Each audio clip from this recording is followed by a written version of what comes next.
Hi everyone, welcome to my channel. My name is Everyday Artist and my name is Eve, and welcome. Thank you so much to all of my new subscribers. Here's Rogue, she always wants to be with me.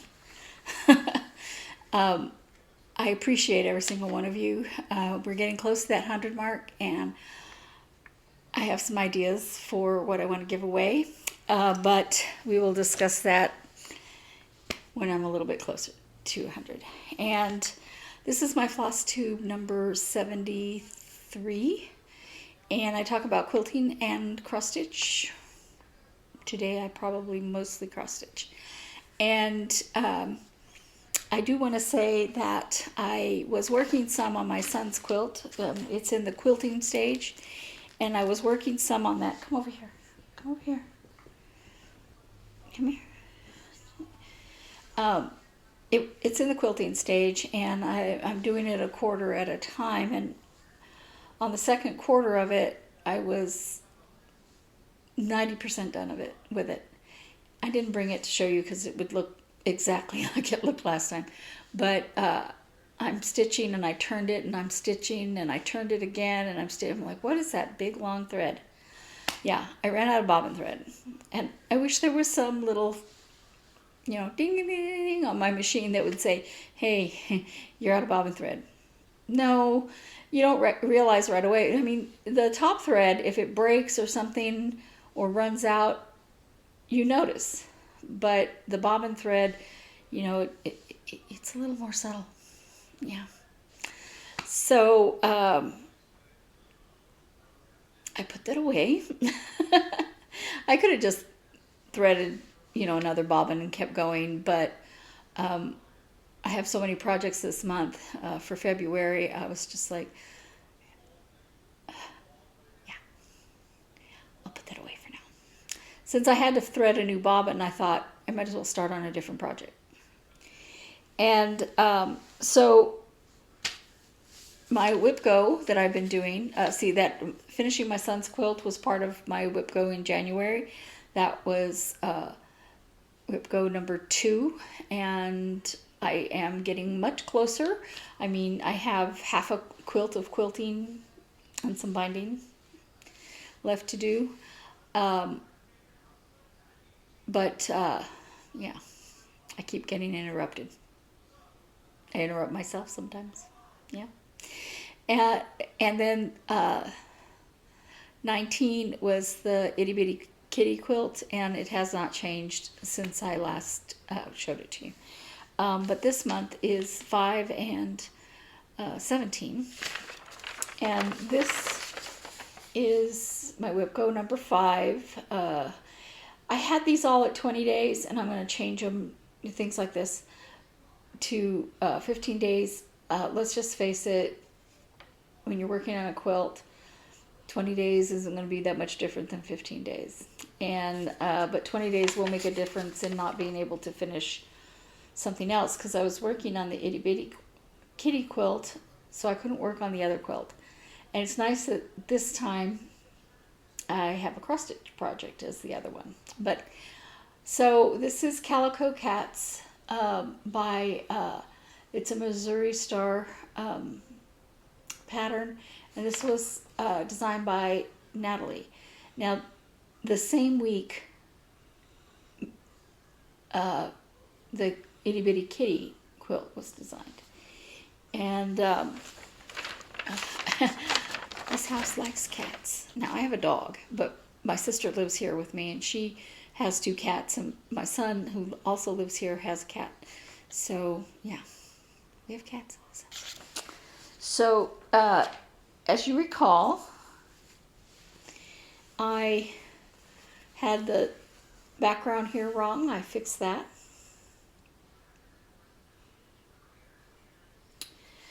On both of these panels. They're not panels, what are they? Blocks. On both of these blocks. And I am concerned somewhat by the fact that they're not as even as they should be. Yeah, I might have to take out I may have to take out this seam and nudge this a different way, but I may not.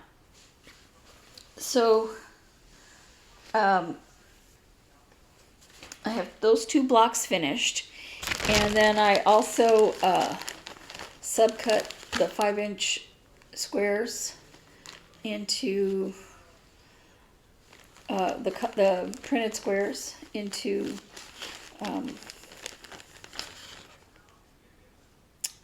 different cuts, and I started subcutting the background. Now this background, I don't know if you can see it, it's got little gold flecks. It's so pretty, and I think it looks fantastic next to this. Matches the color of that gray kitty, and I think it goes well with the lighter prints. Let me grab one of those. So there's good contrast both ways. So I went ahead and did the 2 blocks that have other printed squares as the background. Natalie said that when she designed it, she did that because she had some squares that were really light, and so she used the darker squares to do the background on those squares so she could use them. My solution wasn't that. I mean, there's a lot of light squares, there's a lot of dark squares, but in this particular, I used a 10-inch layer cake and cut it down into 5-inch squares. There was a lot of light squares and a lot of dark squares. Using white would not have worked at all. And using a darker, like a black or something wouldn't have worked either. And there's so many more light squares than just, I think she had 12 that she used. I wouldn't have had enough squares for the cat. Let's just say that, for all the cats. And my sister loves black and gray and things like that, and this is for her. Yeah. But when I was cutting the backgrounds, I borrowed a ruler from my sister, my other sister, who does not live here. Sorry, I want to make sure all of these go back in here. So I borrowed another ruler from my other sister. She said, because the jacket that I'm hoping to start making soon, very soon, that one I don't expect to be done in I should have turned the phone off on my phone, the sound off on my phone. I apologize. The tamarack jacket, I need to cut a whole bunch of strips and then, cut them down. And she bought this, I don't even know if I'm holding it up correctly. Stripology Ruler. It's got all these little strips in it, so you just lay it down once and you can cut all your strips. I used it to cut 4 or 5 inch panels. It's big enough to do those cuts on it. It's a 20-inch ruler, and then I just turned it. Those they were with the fabric cuts, and I just turned those the other way and was able to subcut them into 5-inch squares. And I did that also with the 5.5-inch squares. I mean the 5-inch by 2.5-inch squares. Sorry. However, I am so used to just doing it the other way that this is easy because I only have to lay the fabric out and straighten it out and do that only once, and I can make all the cuts. But you also can't tell if you made the cut right. Sometimes it doesn't go through all the layers of fabric or what have you. So it's a learning curve, but I know it's gonna come in handy when I'm making all the strips that I need for that tamarack jacket that I have planned. So, and I actually had better do some more research on what I'm doing in order to know how many strips I need, of how many, the colors. I have the fabrics chosen, but at this point I'm not even sure if I have enough yardage of each color. So I guessed. Yeah, so I think it was a pretty educated guess. I know it needs to add up to about 4 yards, and it does that. So on to cross stitch.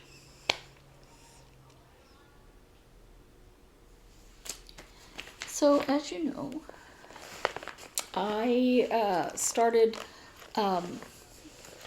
this is my Whip Go number 17, and I was very excited because I was going to start it whether it was on Whip Go or not, although it was there on Whip Go. I had it just as rabbits because I have 2 rabbit patterns. I have rabbits and eggs, and this one is rabbits at the cafe. But recently my sister bought rabbits and eggs, and I thought, I'll start this one first. She cross stitches so much better than I do. But when I started it, I showed it to you last week, and I started it in the pattern. I guess I was started over here. The pattern, this white pattern, was very hard to see on the fabric, and I was just like, I don't think I'm going to be happy with that. I love the fabric, but it's going to have to be for a darker project.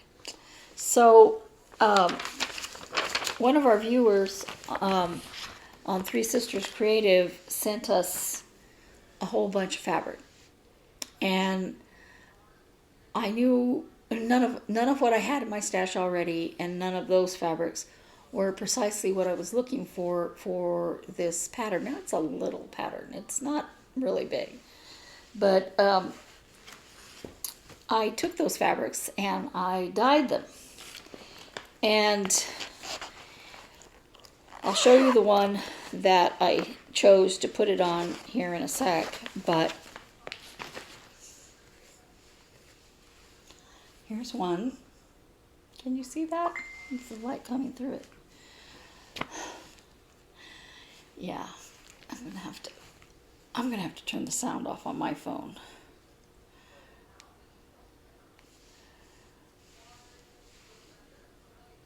Pardon me while I'm so sorry. Okay. Let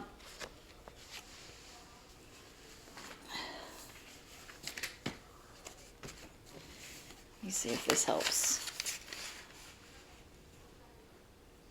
This started off as I don't know what color to call it, a darker ecru, I think. But I tied it in a knot, and I threw it in yellow, and I let it sit there for a while. And then I took it out and I tied it in a knot again and dropped it in some blue. And I just really like how this came out. And, but it was not what I was thinking for rabbits. And then,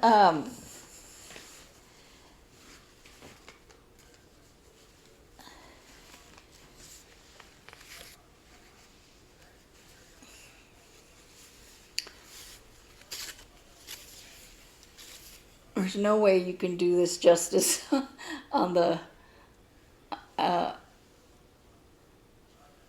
it's a huge piece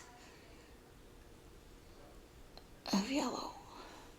It's yellow and green.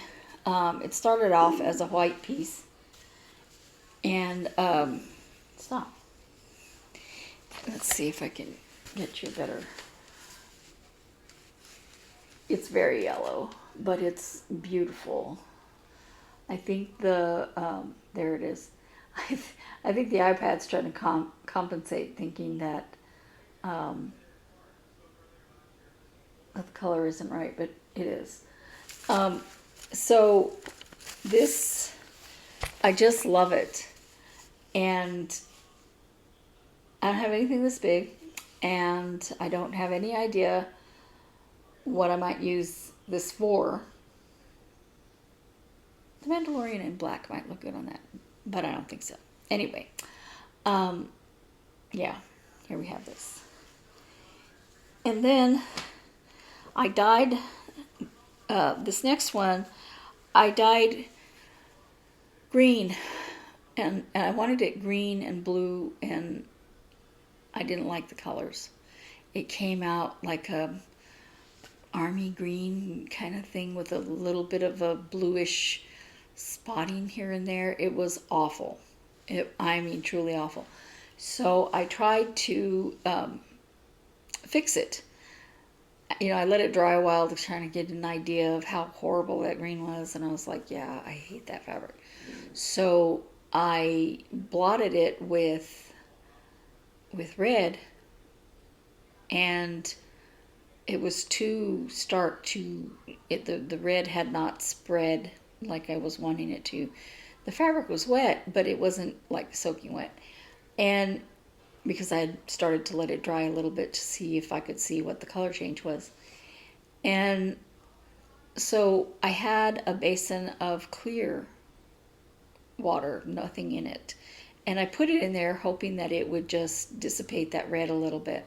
Well, what it did was it dyed the whole fabric red, which is so much better than that ugly green color. It is a very weird shade of red. This is red, it's not purple. It's showing very purple. But it is a, not adobe red exactly, but it's a reddish color. And I like it. I have some Southwest pottery patterns that I got when I went to Albuquerque. And there's some that are pottery, and there's one that's a rug. And I kind of wanted to put the rug in the middle and have the pottery around it. And I hadn't yet done the math on that because I'm not ready to do it yet. But that might work for that. Maybe. Because I certainly like this a lot.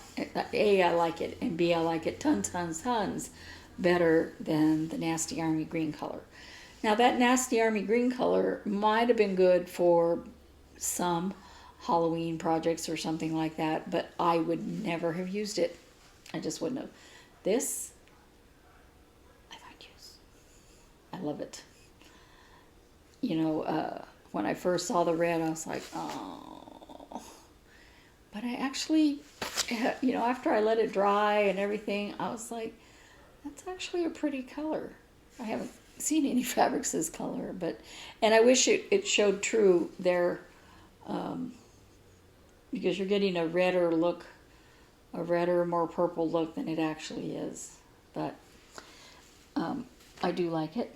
And then this piece is another very large piece of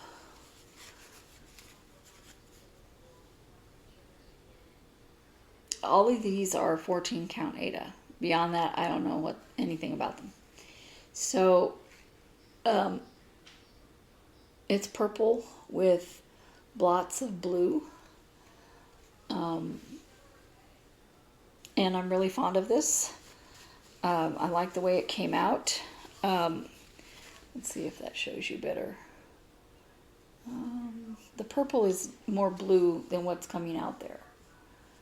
Let me see if I can. Yeah, you're getting a lighter purple than what it actually is. The modeling is much more subtle than what you see here. And I really like that. And then the final one I'm going to show you is the one that I actually chose for the rabbits at the cafe. But my gloves that I was using had beaded up dye on them, and I didn't realize. I usually, wipe my hands real well, or sometimes even wash them from color to color, and even though I wash them with the gloves on. But I picked up this fabric. It was already off-white, and I accidentally got blue on it. And I was like, oh, I'm dyeing this with my hands. And then I was like, I like the way that looks. Look at it, isn't it beautiful? And that's just dyed with whatever was on my gloves. I put some more on my gloves. I think one of these was the first accidental one or something. I don't know. I don't know where it was accidental first. But I just kept grabbing it. And, until the whole thing had some blue spotting on it. And I'm going to have to do that again because I love the way it came out. It was great. And then the final one is the one that I chose to replace that pink. And I'm going to put a picture up of that picture of that right next to this so you can see why I decided to change the fabric. Here is the rabbits at the cafe stitching. You can really see it. So here's the whole piece.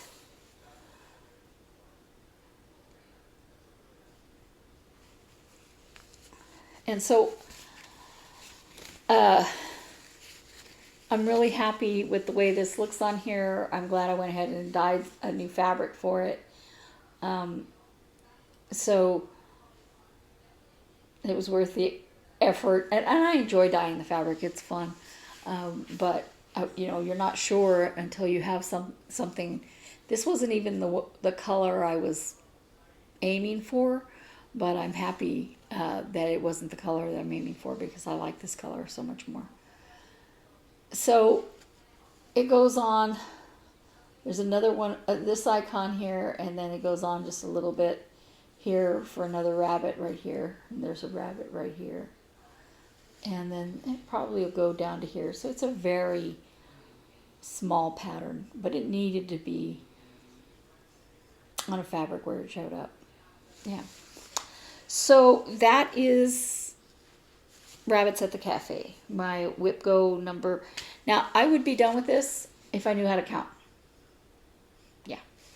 Because after I started on this blue, I did this top white, and I realized when I went to put in pink, I think I was like here.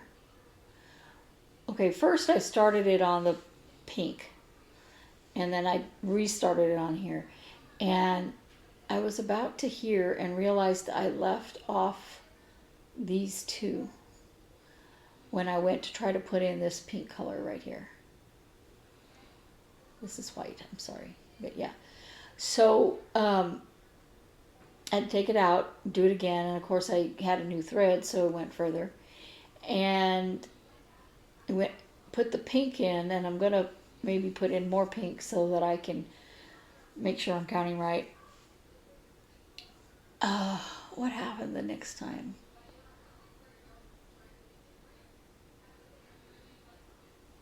I don't know. There was another mistake here, and I had to pull everything out and do it again. So, yeah, this top part here, 4th time. But, after you do it a while, you know what you're doing. So, so yeah, I'm happy. And then I am also,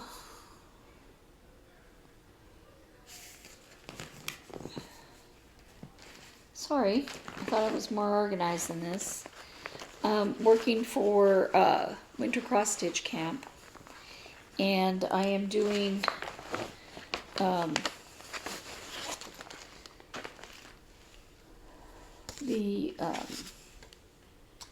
the challenge is single color.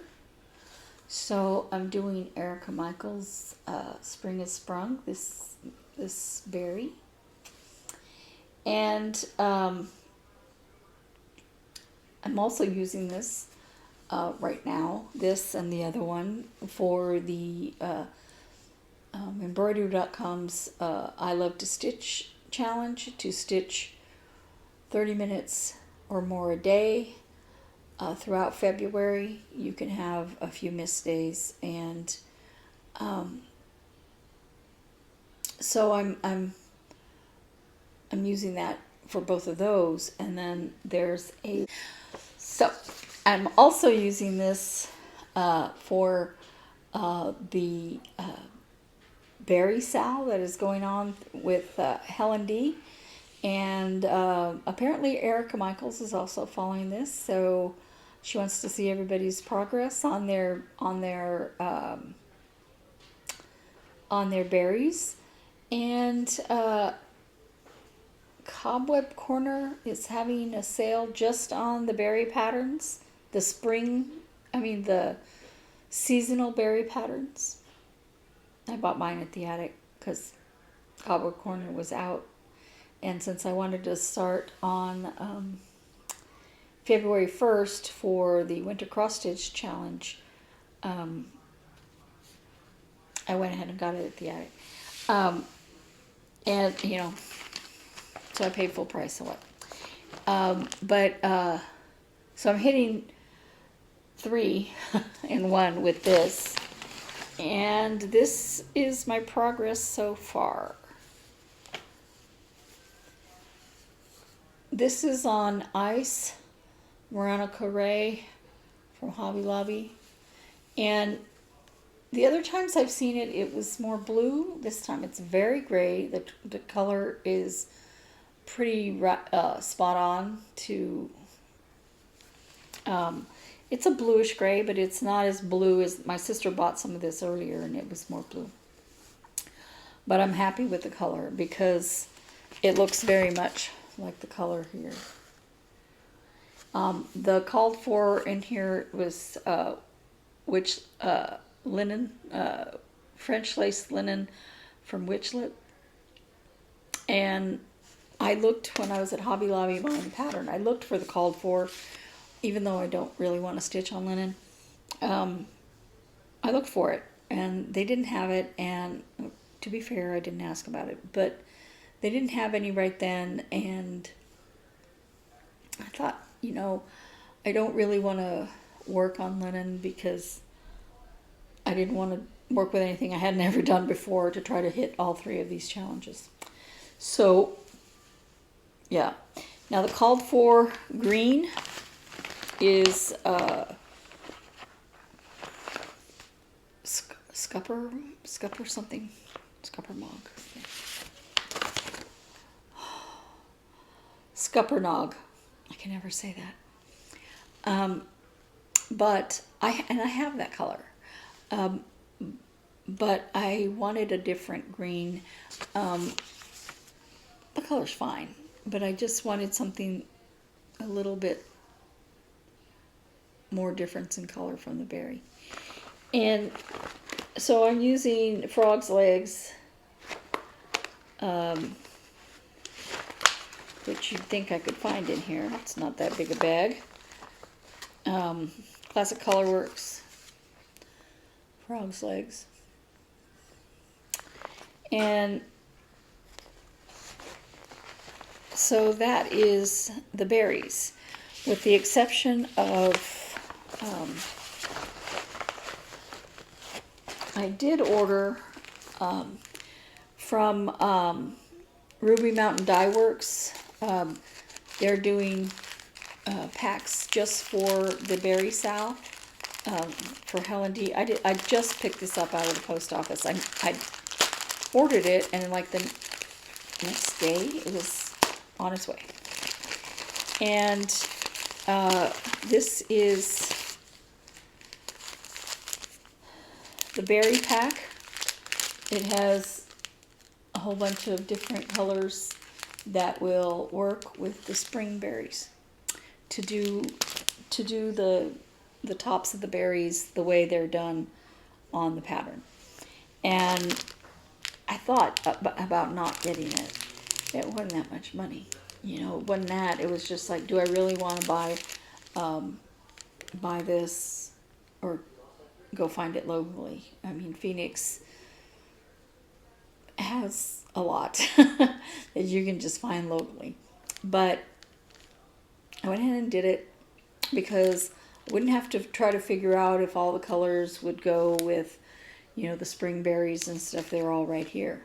And they're big enough that I can put 2 tops if I want to. So I'm happy. And I might go back and buy some for the Christmas berries that I have. And that is that, except 2 things. I have some haul that is actually just another cross stitch pattern, but it's not a cross stitch pattern. It's a sal. And it's, where's the top page? I guess the top page must have fallen off. It's the Lion, Witch, and the Wardrobe C.S. Lewis Stitching Book Club Sal. And they only had permission to print so many. And I went ahead and bought it, even though my February is very full. And I'm kind of excited to start it. And I had the cloth. I had to pick up a few DMC threads, not very many. But it calls for iridescent white. And I had it. It's not the white that I was using for the snowman. That is silver thread or something like that. I keep looking at it and I can never remember what it's called. But this is iridescent white, and they even said, you know, Hobby Lobby sells it, and mine is from Hobby Lobby. So I printed this out so that I could show you the face page, but I'm all set to go on the 14th. And the only other thing I've been meaning to show you is my brother bought me this for Christmas. It's kind of cool. Wire crochet. You use crochet needles, and she uses gold wire. It's probably gold fill wire. But it's so interesting. And I worked with gold wire for a couple of years doing wire wrap jewelry in Florida. So I'm very intrigued by this. But I don't want to go down another rabbit hole buying stuff for it until I, you know, because I have paper flower stuff that I'm still wanting to work with. And I have, you know, quilting stuff and cross-stitch stuff. But I keep looking at this going, that looks really interesting. Anyway, that's everything for today. And I appreciate all of you. Please like and subscribe if you just happened on my video. And I will see you again on Valentine's Day. Thanks. Bye.